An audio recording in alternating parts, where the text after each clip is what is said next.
Thank you all for making time, if I may convene us and say that you are very welcome to today's session.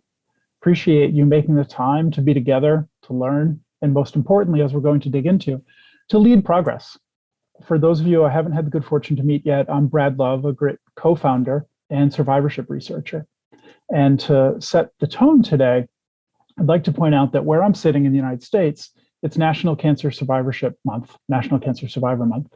It is also the 25-year anniversary of the National Cancer Institute's Office of Survivorship and the 50th anniversary of the National Cancer Act that launched more holistic approaches to addressing cancer and its effects. All changes driven by advocacy work, like what we're doing here today.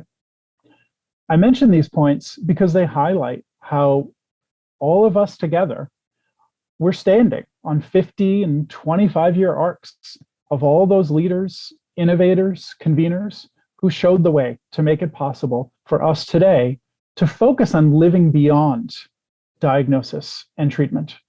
Those leaders 50 and 25 years ago, and you, every day since, every day you foster progress. It all shows the power of what organized advocacy can do and why we're here together to lead this generation, amplifying patient voices and setting up, we're intending, the next 25 and 50 years of more person-focused care at diagnosis, treatment, and beyond. So let me start with thanking you for the work that you do, in addition to making the time here to do it together. We are mind-bogglingly fortunate, I'll point out, to have the panel we do today. There are no more accomplished leaders in survivorship advocacy than the four colleagues we're fortunate to host right now. To that end, I'd like to introduce the panel's moderator, Adam Lenkowsky. Adam is Senior Vice President and General Manager at U.S. Cardiovascular, Immunology and Oncology at Bristol Myers Squibb. He leads an organization of more than 2,500 people that have delivered transformational medicines, such as Eliquis, Opdivo, Yervoy, Zeposia, and Orencia. In line with everything we've been working on at CAE, he is passionate about cultivating a diverse and inclusive culture that prioritizes its people, performance, and above all else, patients. For example, Adam was instrumental in the design and creation of the BMS integrated oncology model to drive speed and success for the company's oncology treatments, basically getting more effective options to more people more quickly. Adam's full biopharma career extends more than 20 years across commercial, market access, sales, and operations, making him an ideal participant in this conversation. He's been there since the get-go. And on a personal note, Adam lives in Lawrenceville, New Jersey in the US with his wife, Candace, and two boys, Andrew and Jack. Adam, thank you for moderating today. I am looking forward to the conversation. Brad, thank you so much for that wonderful introduction. I want to say you're welcome to everybody for today's session. As Brad mentioned, my name is Adam Lenkowsky, and I lead our U.S. commercial business here at Bristol Myers Squibb, and it truly is an honor to be with you today.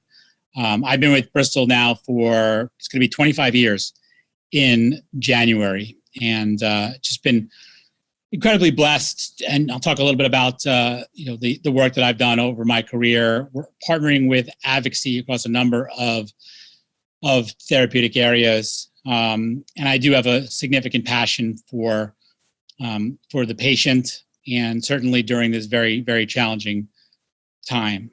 But before we dive into today's discussion, when joining today's session through the website, I know some of you have previously interacted with the platform. You may have noticed that it's had a small facelift, and the word COVID has been dropped from its name. Now, I'm very excited to share that this was intentional, and we'll now be referring to this wonderful resource as simply the Advocacy Exchange. Recognizing that the pandemic and its efforts continue to be felt and will be felt for a long time to come, we are moving into this next chapter. In fact, I'm taking this call from our Princeton office, which is the first week we're back in earnest in our headquarters. And when we're moving into this new chapter, we really have an opportunity to expand and enhance the exchange to, I think, the best serve both the advocacy community's current and our future needs. So as such, we thought it was appropriate to remove the word COVID from the name of the platform to more accurately reflect our goals and more broadly support the advocacy efforts as we celebrate what's now our 21st live session. And it's been an incredible platform, as Brad mentioned. We're so excited to continue the global collaboration to create with you, to co-lead as we find new ways that we're going to foster meaningful and lasting growth and partnerships to ultimately improve patient outcomes. Brad, you mentioned that today, in honor of National Cancer Survivor Month in the United States, we're going to explore what it means to live life after a disease diagnosis or manage a chronic disease. All of us have been touched by cancer in some way, shape, or form. Throughout my career, I spent, in those 24 years, I spent over half in oncology here at Bristol Myers Squibb. I had the great privilege of launching Yervoy in the United States back in 2011. And at that time, if you remember way back when, most patients didn't live 12 months. In fact, the average lifespan was about 6 months after being diagnosed with metastatic melanoma. I remember talking to many thought leaders who would share that metastatic melanoma at the time was the cancer that gives all other cancers a bad name. And I think it was apropos that just last week at ASCO, we presented our long-term survival data where about approximately 50% of patients were alive with the combination of Opdivo Yervoy after 6.5 years. So I think we've made a lot of progress, certainly over the last decade, but it also shows how much further we have to go because still 50% of patients are not surviving. And in the oncology community in particular, this is becoming something more and more common as people are being faced each and every day on how to live with long-term survivors, thanks to advances in research, not just from BMS, but from the biopharma community and working hand in hand with many of you. There are now nearly 17 million people in the United States who are living with cancer.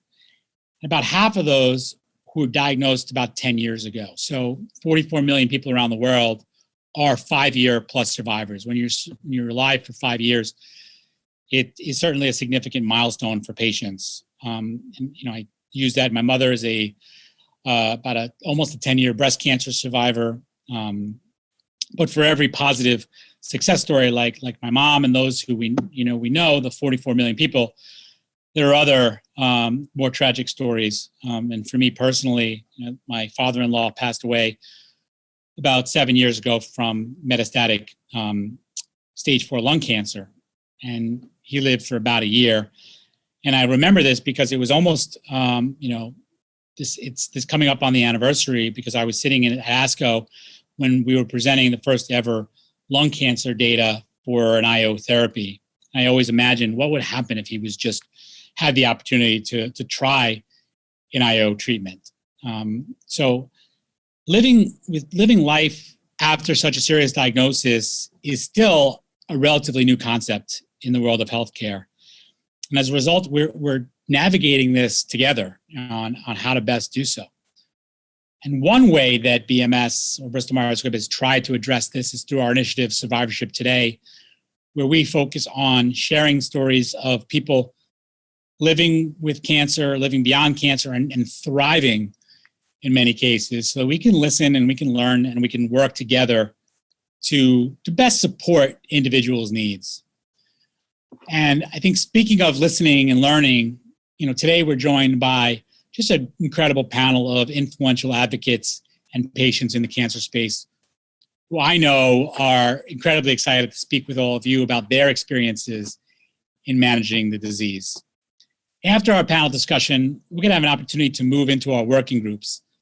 If this is your first time with us on the Advocacy Exchange, we kicked off 4 specific working groups back in February that are focused on, number 1, racial and ethnic health and healthcare disparities, something that is really now in the cultural fabric of Bristol Myers Squibb. We announced several months ago a significant commitment over the next 5 years, a $300 million commitment to health inequities. And I've shared, I'm very proud of the commitments that we've put forward, but this is just, I think a drop in the bucket. This is just a dent in really what we can make the most significant progress that we need to. We need many, many more organizations coming together inside of pharma, outside of pharma, in the advocacy community, policy community, just to really help mitigate the healthcare inequities that we know that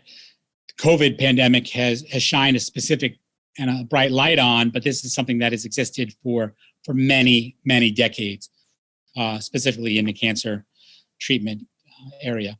Number two is around access to care. So looking at how patients are getting access, patient affordability. Number three is around patient voice and bringing the patient voice into the drug and medicine development. And the fourth area is the future of advocacy. So if you haven't joined a working group before, but you're interested in joining today, you please stay on after our panel discussion ends and join one of these groups and have your voice be heard.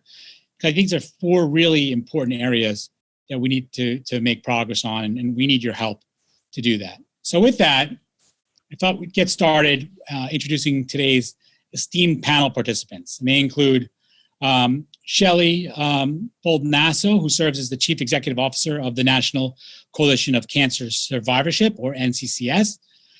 Kimberly Richardson, who is a research advocate at the University of Illinois Cancer Center and also a cancer survivor. And last but not least, Dr. Julia Rowland, who serves as Senior Strategic Advisor for the Smith Center for Healing and the Arts. So really, really pleased to have Shelly, Kim, and Julie joining us today. I thought before we get into the Q&A, we would just take a couple minutes for each of the panel members to just share a little bit about yourselves and your work. And Shelly, we'll start with you.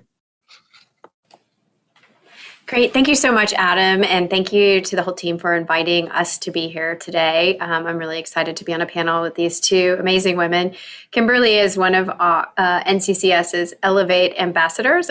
We launched a program 2 years ago with the support of BMS called Elevating Survivorship to work with advocates to help them improve survivorship at the local level. And she was already an incredible advocate, but I think she'll tell you a little bit more about some of her advocacy efforts that she's kind of a dynamo who just does like 5 different advocacy projects at once. And I think, we are grateful to have her as part of the NCCS family.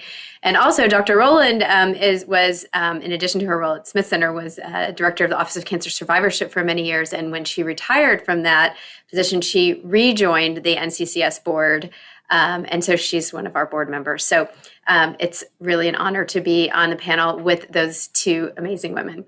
And so I just want to tell you, so National Coalition for Cancer Survivorship is celebrating 35 years this year. We were founded in 1986 at a time when there really were few cancer survivors and they were considered victims. And a group of people got together and wanted to talk about how, now that they've survived this treatment, that they're living with the effects of that treatment and they didn't have any support for that. And they wanted to change the way we thought about survivors in this country and not be considered victims. And they really coined the phrase survivor and the concept of survivorship. And they, started really helping people understand that life after cancer has challenges for the rest of one's life. It's a blessing, of course, but there are challenges that people face after their cancer diagnosis. And they define cancer survivors from the moment of diagnosis. So you don't have to be finished with treatment to be considered a cancer survivor in our eyes. We know that everybody who faces a cancer diagnosis really thinks about how they identify themselves, and not everybody loves that word, and that's okay. But when we talk about who we advocate for, we consider anyone from diagnosis and really family members too, because cancer, as you know, Adam, and you talked about the losses in your family and your mom's experience. I mean, it affects everyone in the family. So we focus on public policy efforts and trying to improve survivorship care. and cancer care, really from diagnosis through survivorship care, and also empowering advocates to really be effective in their advocacy roles. And that includes working with amazing people like Kimberly.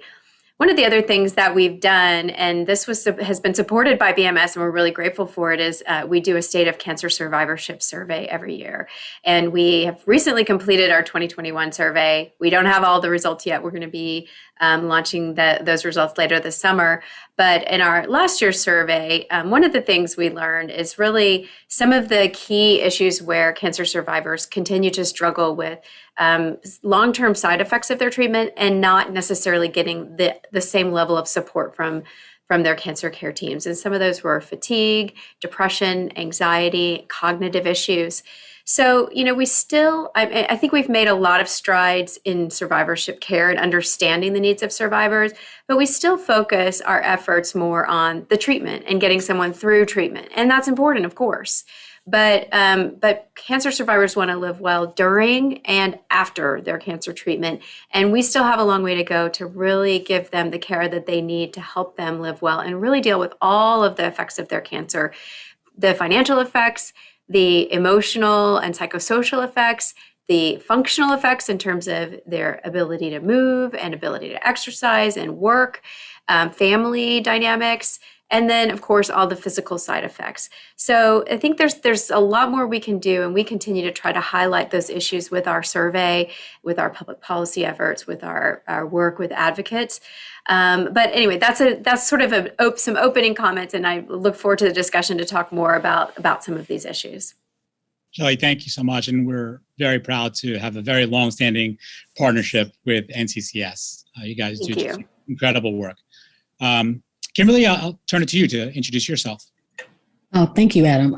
And it's still good morning here in Chicago. I'm Kimberly Richardson. I am an ovarian cancer survivor of a rare form called granulosa cell tumor. And I've also been recently diagnosed just this past summer of 2020 with triple positive breast cancer. And I also often talk about the difference between my first diagnosis in 2013 and this diagnosis now that I'm a patient advocate. Because in 2013, of course, not knowing a lot about cancer at all, working as an adjunct professor, running my own not-for-profit for over 20 years in economic development as an urban planner, I come to a general conversation with my gynecologist and go through a series of tests and find that I have an ovarian cyst. Well, fast forward by the time I actually go for that surgery, I'm diagnosed on the table with this rare form of ovarian cancer. And so all parts of my advocacy really is about how I lost my voice. I was told one thing and then diagnosed on the table. I had a very tumultuous relationship with my oncologist where we butted heads. I think both two type A type personalities, right? And so I wanted to know more information because nothing was on the internet at the time about this very rare form. And our conversations went from bad to worse. I'll give you a quick example of something that I talked to her about. In tears, I came to one of my visits before infusion and said, I just don't get this. I don't understand how I got ovarian cancer. There's no one in my family. I don't get it. She looked up from her computer and she just said, she shrugged her shoulders and she said, you're just unlucky. So I can tell you that our conversations never got any better than that. And although I wanted to know more information on the internet, it was saying, you have 5 years, you're gonna die in 5 years, right? 87% chance you're gonna die in 5 years. Unbeknownst to me, not knowing that was some statistics related to high-grade serous ovarian cancer and nothing on the internet around granulosa cell tumor. Where I should have been getting my information is in those 10-minute conversations with my oncologist, right? Understanding my diagnosis, understanding my treatment plan, and then understanding what a survivorship plan was supposed to be. So in short, fast forward to 2020, having been involved in lots of different types of advocacy, awareness advocacy, policy advocacy, and now my niche, what I'm in, is research advocacy, to be blindsided again with a new diagnosis. But this time, lots more information, a lot more networking and resources at my avail to actual researchers and doctors that I'm working with at a cancer center, where I can ask questions and share my test results and go back and say, ask very intelligent questions. And so one of which I want to share later when we get into the other dialogues. But I thank you guys for having me here today. And it's not all bad. My story is not all bad. There are some great stories in between in terms of my advocacy. And thank you for having me.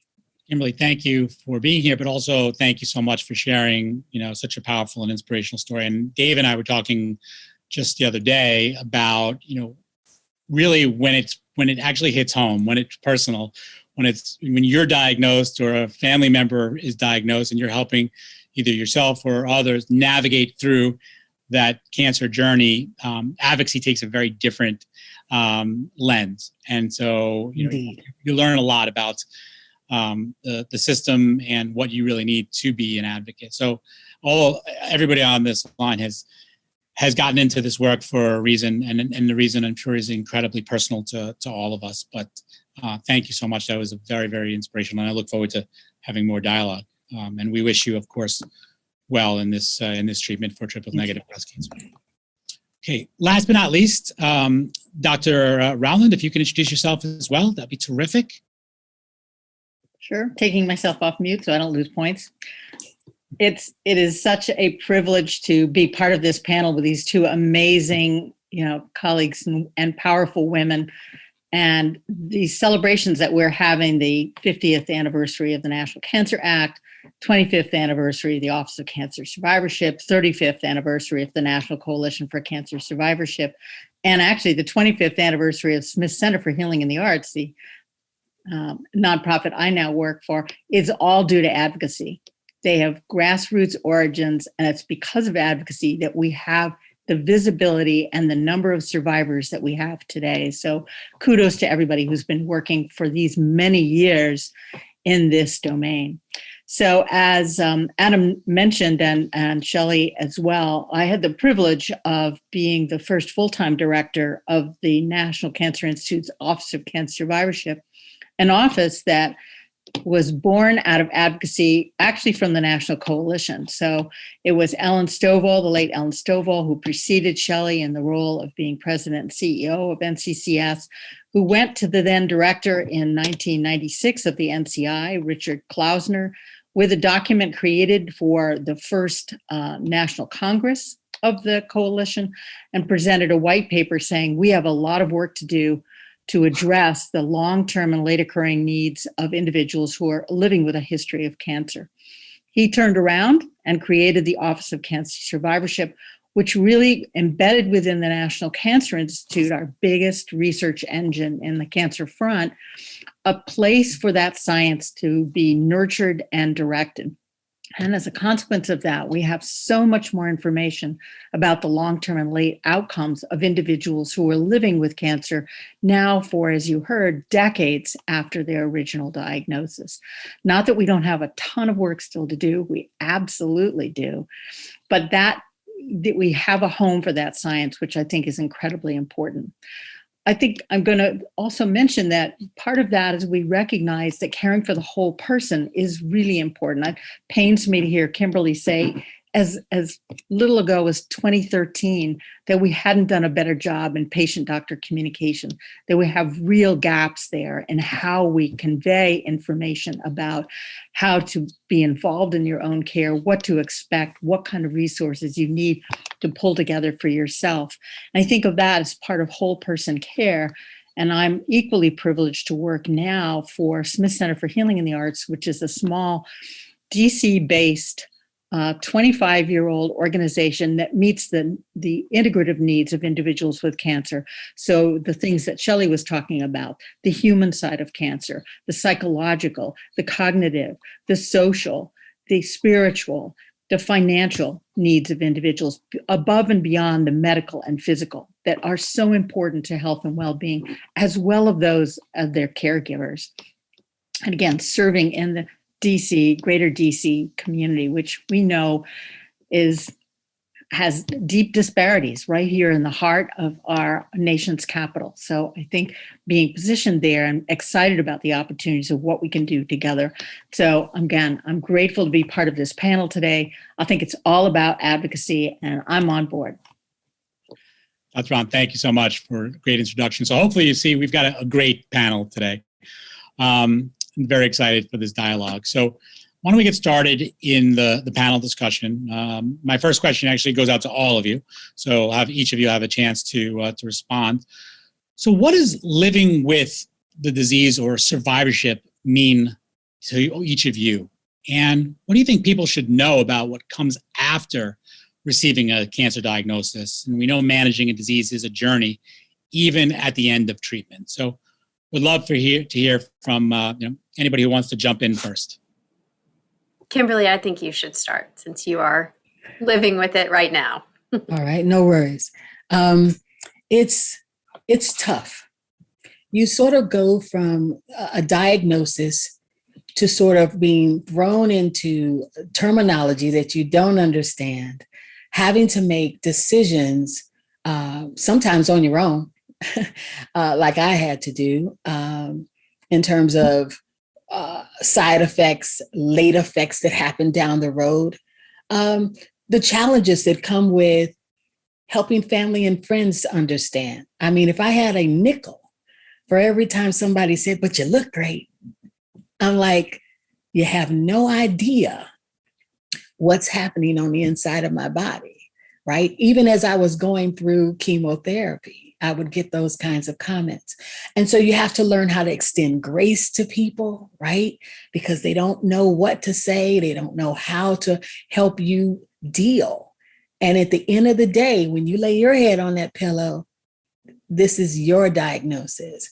We love to say it's a family diagnosis, but at the end of the day, it's you. It's you as the individual going through it. It's a lot of the physical, it's the mental, it's the emotional. It begins with the anxiety that comes down the road that nobody sort of can prepare you for. The feelings of living in between tests, and then trying to figure out a way to manage all of that. And I love to give a quick shout out to Julia because she always hits likes on all of my plant therapy, because that's literally the thing that keeps me together at the end of the day, the things that you have to learn to enjoy that get you away from work and get you away from the focus of thinking about your cancer diagnosis all the time. Thanks, Kimberly.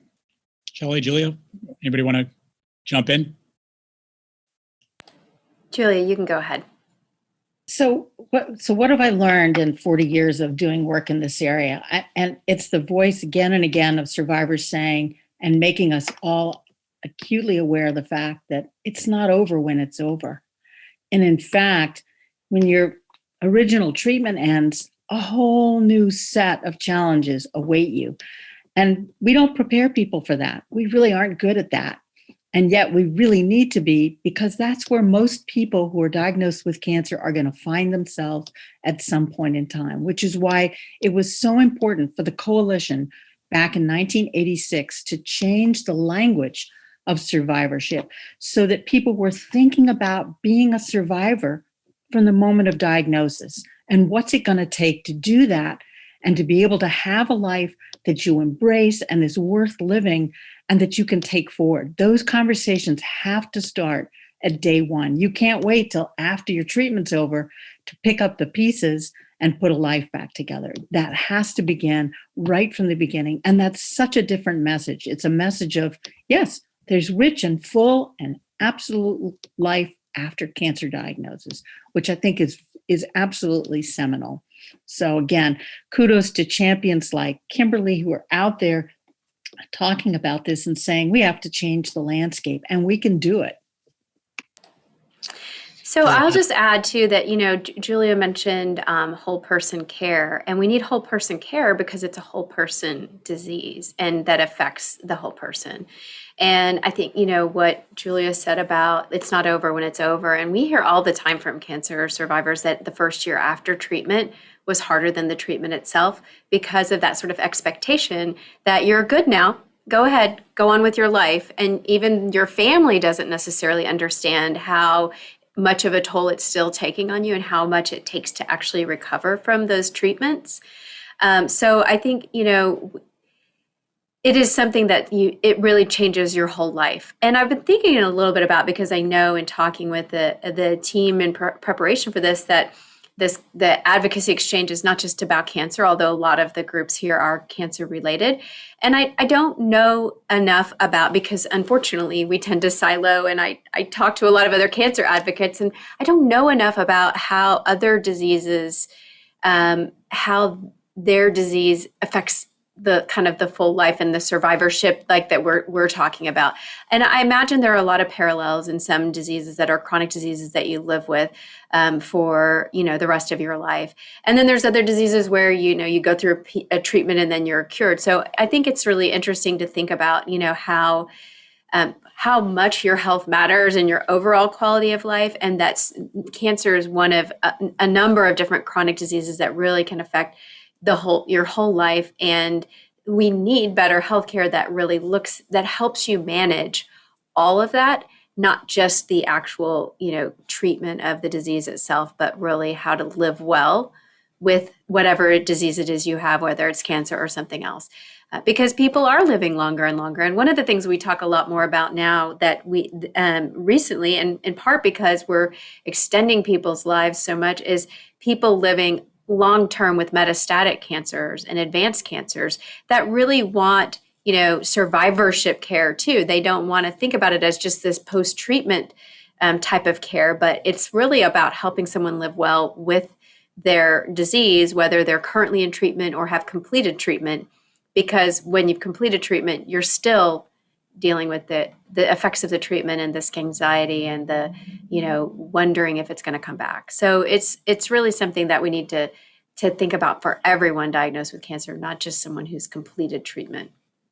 Adam, I'd like to raise another point too before we move on.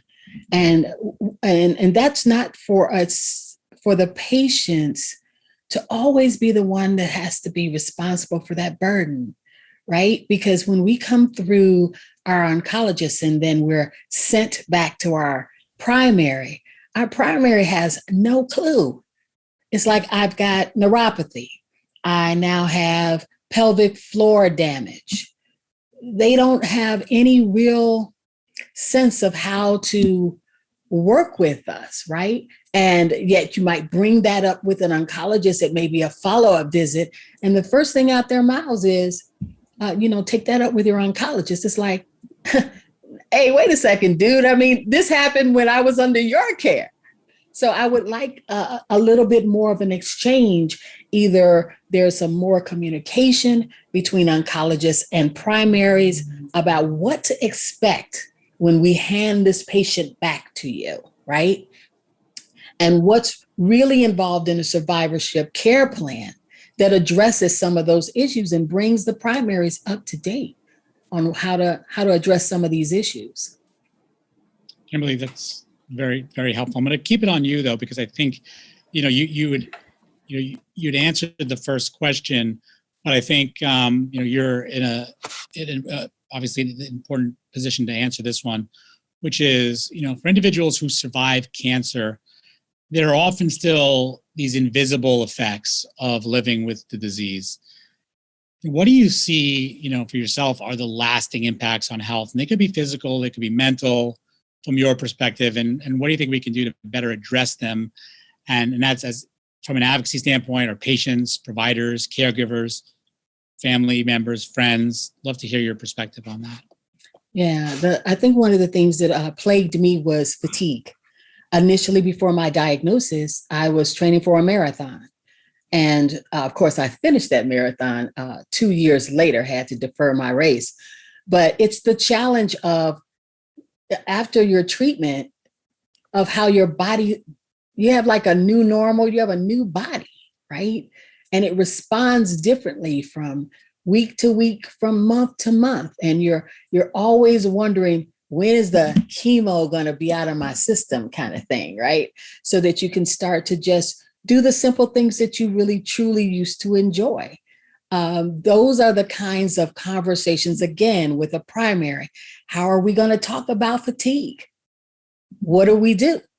Do you just tell me take vitamin B12? I mean, to that end, what's some of the leading research toward after chemo, the type of fatigue that you might suffer from? What are going to be some solutions or short-term solutions for patients? Because those are the things that plague your mind, right? That I'm no longer the person I used to be. I can't run or play with my children the way I used to. And these are the kinds of conversations that you have with family members, and they're confused. They're like, well, you look great. Why can't you run with me, Mom? And it's like, it's these challenges that it's very difficult to explain to someone, knowing that there aren't going to be any short-term or even long-term solutions for you. You just got to wait it out. People are constantly telling you do just a little bit every day. And then when you see that progress is not all that great, it then starts to get in your head like, wow, I'm living. I should feel blessed. I shouldn't complain, right? But you want your old life back in a way, or at least some new edition of it, new rendition of it, right? So those are, I think, some of the more emotional as well as physical challenges that we go through. For me, it was pelvic floor therapy, right? Not getting that diagnosed correctly right after chemo.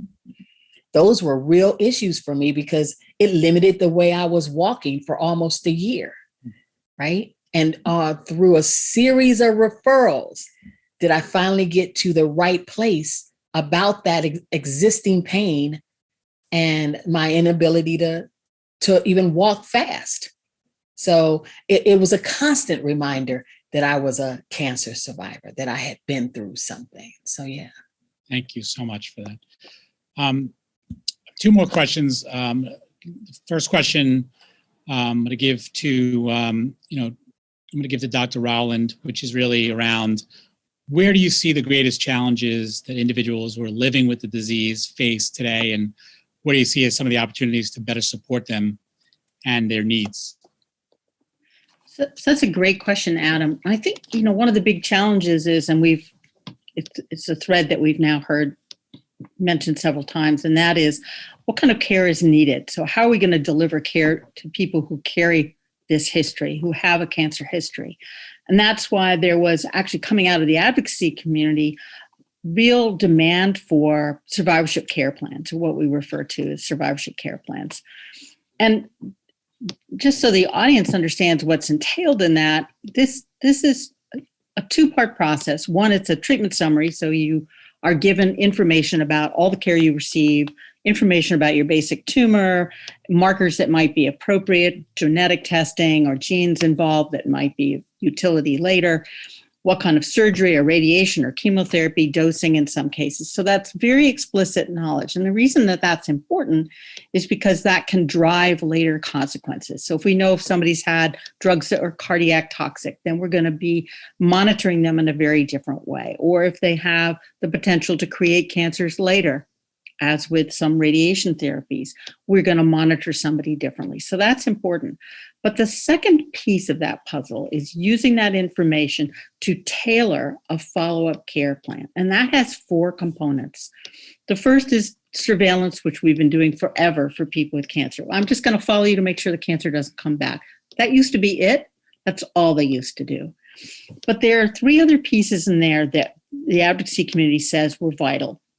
One is to assess the lingering problems you have. So I'm listening to Kimberly and saying, I'd want to know about your fatigue in here, your neuropathy, any problems with sexual functioning, urine bladder control, et cetera, because we're going to address those. And then I'm going to look and say, are you at risk because of your treatments or other illnesses or conditions you have for a late onset cancer or a late complication, like a cardiovascular risk or stroke later? And I'm going to then recommend something that you do. And so I'm looking at Kimberly and saying, yeah, the only treatment we know really works for fatigue is keep moving, exercise, go figure. The one thing that makes you really feel tired is the one thing that we know really works. So keep moving. But the fourth part of that, which I think is critical and we overlook all the time, is communication. Mm-hmm. The whole point of this, it's not a piece of paper.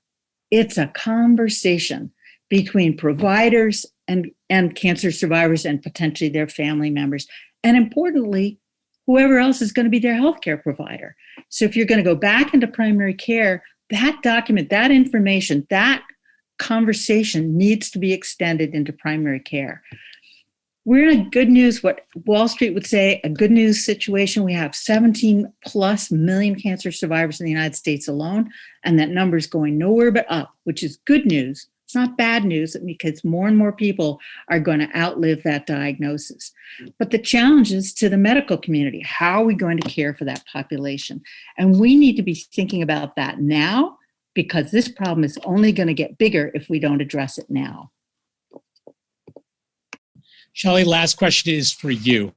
How, in your opinion, has the idea of living with the disease changed over time? And where do you see is there still progress to be made? I think that I would say that we've expanded our understanding of what living with the disease means, and that it's gone beyond just managing the side effects, the kind of immediate side effects. I mean, people think about nausea and vomiting. And we've done better at managing some of those, immediate side effects of the treatment. And I think some of our payment models have incentivized that too, right? Where we want to try to avoid hospitalizations and ER visits. So that has, because that's a quality measure that's out there and that's used, that's tied to payment, then oncology practices have improved their symptom management, and we know how to address those and checking in with patients to make sure that they're dealing with those issues before they end up in the ER. So we've started with kind of those immediate, very tangible side effects. But I think there's more and more understanding of all the other pieces of cancer treatment, or the effects of cancer treatment, that we're not doing as well with. And that's what our survey shows.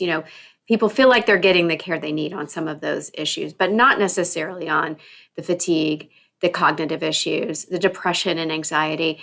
And then also, the understanding of the role of exercise and nutrition. That was a big gap in terms of what patients know that are concerned about and where they feel like they're getting the help. So I think we're expanding what we think about, what we understand are related to the cancer diagnosis and where we need to help people. But I think there's still ways to go in terms of some of these things that no one asks you about, and so therefore you don't get the help. Like Kimberly was talking about the pelvic floor issues. And we worked on a project on assessing functional status with a group of advocates. And one of the things they told us is, no one's asking us about these things. And I think in part, the providers don't ask because, number one, they don't always know how to help. And number two, they don't have time because they have a short window of time that they can talk to a patient. And they don't always necessarily even know some of these things that are related to the cancer treatment. A lot of times, it's the cancer patient and survivor that's saying, I've got this that I'm dealing with. And they're told, no, don't worry about that, or that's not related to your cancer. I mean, and so often, these side effects are just shrugged off. So we need to do better at really understanding all of these things that are related to the cancer treatment and cancer diagnosis and providing help for that. And I think there's a struggle. I mean, I listened to a conference not long ago with a bunch of survivorship researchers and providers, and there was a lot of discussion about what's our job and what somebody else needs to do. Because a medical oncologist is focused on treating the cancer. And yes, they do sometimes do survivorship care, sometimes well, sometimes not as well. But it's a lot of, well, that's not our expertise. That's not our job. but it's part of the diagnosis. So somebody's got to help the patient with it. And I think we're expanding what we understand that the help that they need is, but we're not getting all the solutions to getting them that help. And I think that's where we still have the most work to do. That's terrific. So before we move into our breakouts, I thought I'd just give each of you just one opportunity quickly to just address the group, and we archive these meetings, so literally thousands of people have an opportunity to hear your perspective, which I think is wonderful. So, Dr. Allen, I'll start with you. Anything you want to impart to the audience before we transition to the breakouts? And I love that this is an advocacy platform. I think first and foremost, patients and family members, survivors need to be their own self-advocates. And then I think we have the fortune that we have an incredible voice from that population that stood up to champion care for other people. I will make one note, though, that hospitals and treatment centers can't do it all. What we need is some partnering going on. So one of my big concerns when I was in the Office of Cancer Survivorship is that we are funding a lot of outstanding research coming out of our big jewel in the crown comprehensive cancer centers that were maximum build, very elaborate interventions that were effective, but I think even the investigators knew we're never going to reach the community. We have to be designing for dissemination. We have to be developing interventions that we can deliver in the community. And then we need to be partnering up with organizations such as mine, Smith Center, to say, I want this in the backyard where people are living and I can take care of them there. I don't have to ask them to come back to the cancer center, which has its own burdens, but they can be cared for in the community and thrive. And I think we need to be thinking about that in pathways of care and building those relationships. Thank you so much, Julia. Shelly. I want to build off something Julia said about patients being advocates for their care. And Kimberly talked eloquently about kind of the difference between her first diagnosis and second when she really knew how to be an advocate. And I think that's really important. And I know so many of our organizations provide patients with resources so that they can be their own best advocate. I want a healthcare system where you don't have to be a good advocate to get good care. And that's the problem. It's like we're putting so much burden on patients to learn everything about their disease and advocate for their care. But why can't we just have a system that works for everyone, even if you don't have that knowledge? So many people are not, first of all, either not equipped because they don't have the education or health literacy to really become an advocate for themselves, or they're just so shocked by their diagnosis. Even people who are, very knowledgeable, very capable of being an advocate for themselves, when they're faced with a diagnosis like this, they just want to say, just tell me what to do. And we don't have a system that works for you. Have to be an advocate in order to get through this. And not everybody can. And frankly, we shouldn't make you have to become an expert and advocate in order to get good care. So I just think while we're empowering people to be advocates, let's fix the system so you don't have to be to get the right care. Thank you, Shelly. And Kimberly, I had to give you the last word. So I appreciate that. The story I wanted to connect to my comments when I was diagnosed with the breast cancer and they told me what my treatment plan was, they said there would be 33 consistent radiation treatments. And because I am a patient advocate, I was able to go to my radiology oncologist with a current trial and say, no, I would prefer to do accelerated partial breast radiation. And so instead of 33 consecutive treatments that would have had me going back and forth every single day for 33 days, I did that over a course of 10 days with 5 treatments. Now, to the extent that made me feel good about myself as a patient advocate, I have to say I mourned for the Black woman that may come behind me and to be told 33 consecutive radiation treatments, possibly by that same radiology oncologist, not telling her about accelerated breast radiation treatment. And so the reason why I'm so passionate about patient advocacy is because of what Shelly just said. We shouldn't have to be involved in our healthcare, but perhaps as we should be more involved and advocacy in terms of research. We should at least be understanding what is happening in cancer research. What are these breakthrough things that are occurring, so that when we do don our potential cancer colors and talk to legislators about the funding that's important for cancer research, that we actually understand the research itself. And so I'm going to do a quick shameless plug for myself, because I've initiated easy to understand educational modules that are done by cancer trainees, MD, PhD students, and in concert with patient advocates. They review all of the language, simplify it, take away all the scientific jargon. And so, yes, as Shelly said, we shouldn't be responsible, but this is the situation that we're in. How can I advocate for ovarian cancer, a rare form, if I have no idea what the leading research is on?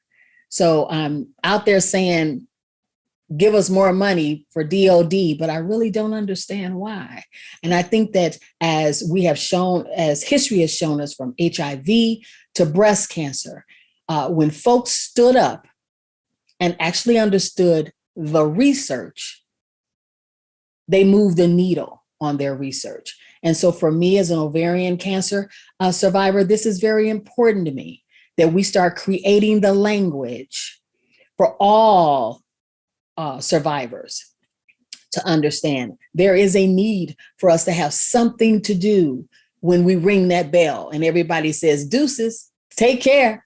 We need to now know what we can do to further research. And I think sometimes I know that these modules are helping a lot of patient advocates go from survivors to advocacy.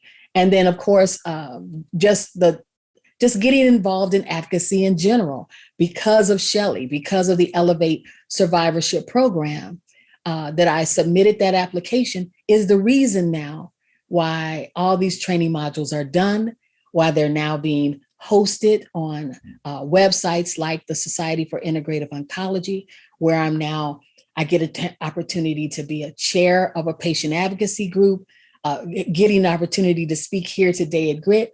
There are so many different ways for us to share that cancer story. Those lived experiences mean something. And so it gives you a sense of purpose beyond your treatment to actually get involved in patient advocacy. So look up NCCS, look up the Society for Integrative Oncology, stay connected to GRIT, because this is where you learn more about patient advocacy, you learn more about research, you learn more about how to speak in front of presentations like this, and in terms of your lawmakers, where we can actively and progressively make these changes, even though we shouldn't have to, but this is the reality. So we need to learn, and we need to learn quickly. Kimberly, thank you. Really, thanks so much for sharing your story. And I think it's appropriate that this forum is GRIT, because that's what you have. And you've got so many people here who are fighting with you, and very, very confident that you will beat this second cancer diagnosis. I want to say a huge thank you to our panel. This has been an incredible, very powerful, from my perspective, a powerful hour. So thank you to Shelly, Kimberly, and Dr. Rowland for sharing your stories, your insights, your words, and your passion. I know we can do this. I think it takes all of us coming together as a cancer ecosystem. Our partnership with Advocacy is absolutely crucial in order for us to really move this ball forward. But I know that together we can help so many patients who are battling just like Kimberly. And so now I'm going to turn it over to Dave, or Brad rather, who's going to transition us into our working groups. So thank you very much for your time today.